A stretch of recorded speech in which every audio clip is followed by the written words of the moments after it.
দুপচাচিয়া, এই দুপচাচিয়া উপজেলার পার্শ্ববর্তী গ্রাম সঞ্জয়পুর তালিমুল কোরআন নুরানি হাফিজা মাদ্রাসা ওয়াকফ করা এই মাদ্রাসার উদ্যোগে তাফসিরুল কোরআন মাহফিলে স্বতঃস্ফূর্তভাবে হাজির হয়ে কোরআনের কিছু কথা শোনার জন্য সুযোগ করে যে মুনিব দিচ্ছেন, সেই মুনিবের প্রতি আমরা পড়ি আলহামদুলিল্লাহ।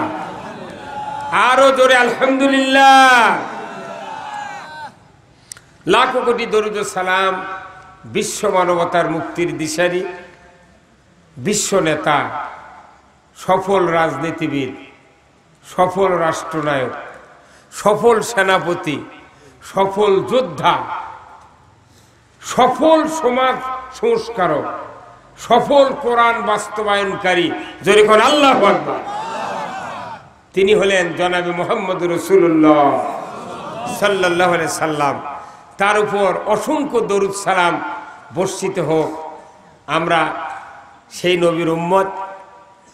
আল্লাহ আমাদেরকে আজকে সুন্দর একটা ব্যবস্থা করে দিয়েছেন। গত পরশু রাত্রে সেই বৃষ্টি, তাই না ভাই? গতকাল কি আমি মাহফিল করছি শেখাহার, একবারে ফাল্গুন মাসের মতো। আজকেও ঠিক একই অবস্থা। আল্লাহ রহম করছেন আপনাদের উপরে। তো আল্লাহ তাআলা এই সুযোগটা আমাদেরকে দিয়েছেন। রোজা গেল 1 মাস, 6 মাস গেল মাহফিলের সিজন। এমন একটা আনটাইমে বাড়িতে গরম, যে টেম্পার বর্তমানে বাংলাদেশে, সৌদির থেকে তাপমাত্রা বাংলাদেশে বেশি। তো এই সময় বাড়িতে 10টা 11টা পর্যন্ত ঘুমই ধরে না।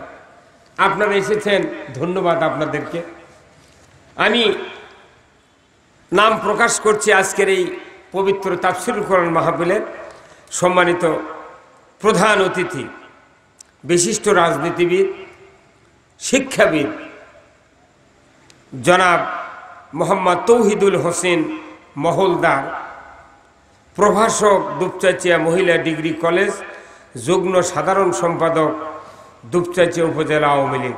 আল্লাহ ভাইজানকে উমারের মতো যোগ্যতা দিক, বলুন আমিন। আরেকটু জোরে বলা গেল না আমিন? এইরকম লোকদেরকে আমাদের তৈরি করতে হবে। উমার ফারুক বেলের গাছের থেকে ধরছিলেন না, কথা ঠিক কিনা? আবু বকর বেলের গাছ, কদবেলের গাছ থেকে আসেনি। এই সমাজের কাফিরের সমাজ থেকে রসুল একজন একজন করে মানুষ বাঁচা বাঁচা 23 বছরে যে নেতৃত্ব তৈরি করেছিলেন, আমরা সমাজে ওই রকম নেতৃত্ব তৈরি করার জন্য এই লোকদের সাথে অনেক সময় দিতে হবে।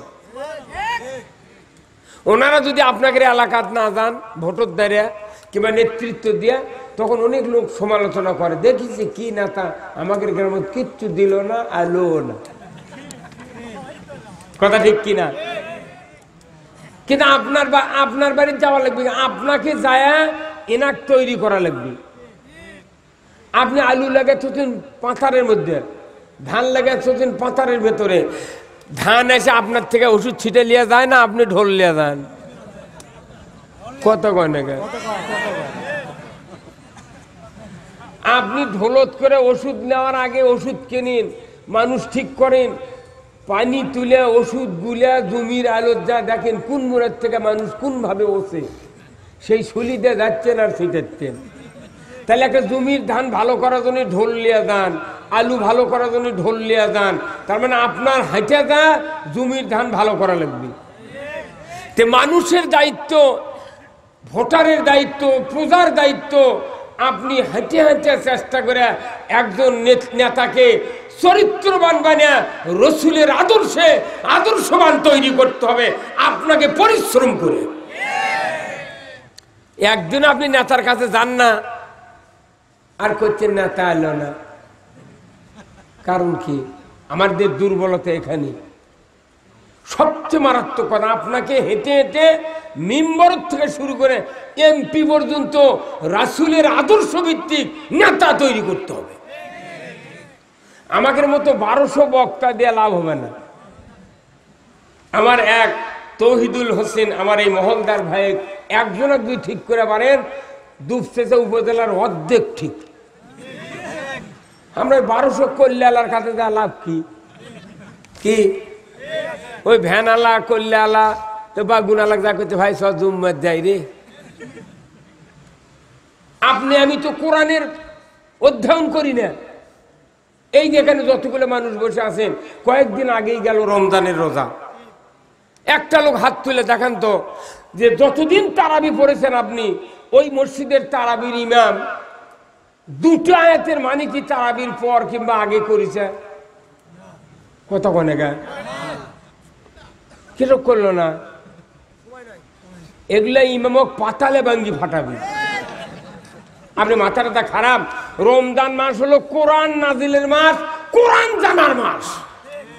সেই মাসে গড়গড় গড়গড় করে তারাবি পড়লো, একটা সূরা ফাতিহার 7টা আয়াতের মানেও বলেনি। আবার যে দোয়া তারাবির 2 রাকাত 4 রাকাত পরে যে দোয়া, এই দোয়াও ইমাম কোনদিন ভাইবে লাইনি ভাই তুই না দোয়া কত, খালি সোল কয় শেষ। কি এত বড় উদ্যোগহীন ইমানদার রসুল তৈরি করেননি। কোরআন যে জাতি জানে না, এই জাতি কিচ্ছু জানলো না। জাতির ডিগ্রি থাকতে পারে, লেখাপড়া থাকতে পারে, শক্তি থাকতে পারে, ক্ষমতা থাকতে পারে, কিন্তু কোরআন যদি না জানা থাকে এই লোকের কোনো দাম আল্লাহর কাছে নাই। জোরে করলেন না কে? ঠিক। আপনি পিএইচডি করেছেন, ইংলিশে অনার্স করেছেন, অর্থনীতিতে অনার্স, এই যে বাংলাদেশে ইকোনমিক্স আছে না, ইংরেজি হলো ইকোনমিক্স আর বাংলা হলো অর্থনীতি। এতই অর্থনীতিবিদ আছে কিন্তু সুদ যে হারাম আল্লাহ করছেন এটা জানে না। এগুলা অর্থনীতিবিদের মুখের দাঁত ফরসুদ দিয়ে কিয়ামতের দিন আল্লাহ তুলবি। তুই কি ডিগ্রি অর্জন করলি? তুই ব্যাংকার হচ্ছিল, অর্থনীতিবিদ হচ্ছিল, যে তোর সুদ হারাম আমি আল্লাহ করছিলাম। তুমি অর্থের সব জানলে, তুমি হাজার হাজার ব্যাংক কায়েম করলে, কেন সুদ কায়েম হারাম করো নাই? কি লক্ষ লক্ষ উকিল আছে দেশে নাই? কি লক্ষ লক্ষ উকিল আছে। এই উকিলগুলা লয়ের উপর কত পড়াশোনা করছে, ল আল্লাহর আইন জানে না। হ্যাঁ, আমি ব্রিটিশের আইন, কালমার্সের আইন, লেলিনের আইন, কত আজে বাজে আইন দিয়ে মিথ্যা কথা খোটত করছে। কি কথা নেই? কি মারামারি হচ্ছে সঞ্জয়পুর, ওটি যা উকিল বগুড়া করছে খোটত। আমার মক্কেল ওখানে ছিলেন না। কি এই মিথ্যা কথা জজ শুনে এটা ওটা লেখে লেখে পরে করছে, আচ্ছা আপনার 6 মাস জেল যান। এর একটা আইন হলো? এটা কি আল্লাহর আইন? আল্লাহর আইন কি? আল্লাহর আইন কোনো বিচার নয়। আল্লাহর আইন হলো কায়েম হলে কোনো কোর্ট কাছারি থাকবে না। আল্লাহর আইন চুরি করবে হাত কাটা হবে, ওই হাত কাটার ভয় চুরি ধার দিয়ে দেবে না। মা নাকি টেনশন করবো কে ভাই? এই মরিচ্ছি কে আমি? কোর্টের এত চাকরি দেওয়া লিখবে কারণ আল্লাহর আইন কায়েম করবে। জানা করলে সঙ্গে স্যার ওর কোমর পর্যন্ত সিনা পর্যন্ত পুঁতে জানাকার জানাকারিনী পাথর মেরে একটা হাড্ডি গুটি মিশে দাও, এ আইন কায়েম হবে। ওই মিস কল দেবে না, জানা করে তো দূরের কথা। কি ভাই ভাই একটু সামনে না আগে যান, তারপর একটু